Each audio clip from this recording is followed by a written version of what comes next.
Баршаларыңызға сәлем. Бүгін біз сіздермен осындай әдемі, дәмді, әрі тойымды болып шығатын чизкейк, яғни творожный чизкейк әзірлейтін боламыз.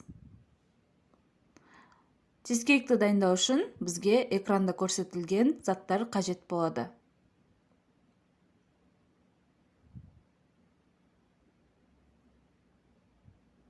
Ең алдымен ыдысымызға бір дана жұмыртқамызды, қантымызды, бөлме температурасындағы сары майды, разрыхитель, ванилин, какао және де ұнды салып, ұнымыз міндетті түрде елеуіштен өткізілу қажет.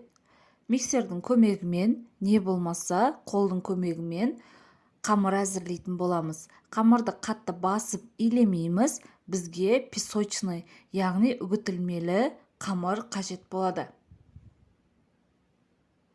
Осылайша қолдың көмегімен жайлап илеп бастаймыз. Яғни қатты баспаймыз, жұмсақ әрекеттермен осылай қамыр дайындайтын боламыз. Пергамент қағазымызға қамырымызды салып, осылай оқтаудың көмегімен жайып аламыз. Менде форманың диаметрі 30 см. Сіздер бұл рецептімен 2 есеге азайтуларыңызға болады. Яғни 15-20 сантиметрлік, яғни диаметрі 15-20 болатындай формаларды пайдалана берсеңіздер болады. Бұл уақытта духовкамызды 180 градусқа қыздырып аламыз.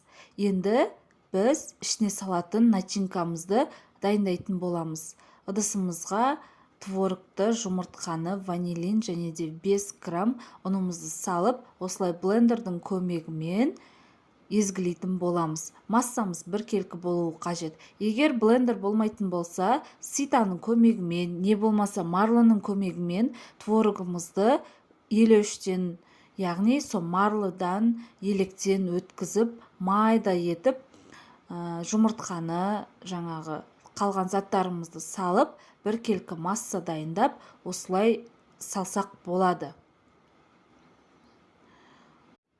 Осылай бортиктерін түсіреміз, және де дайын болғанша печке жіберетін боламыз. Мінекей біздің чизкейктеріміз өте әдемі және де дәмді болып пісіп шығады. Суыған соң дастарханға тарта берсеңіздер болады. Жақындарыңызды осындай тәттілер дайындап қуантыңыздар, және де менің видеоларымды мұқият қарап барыңыздар.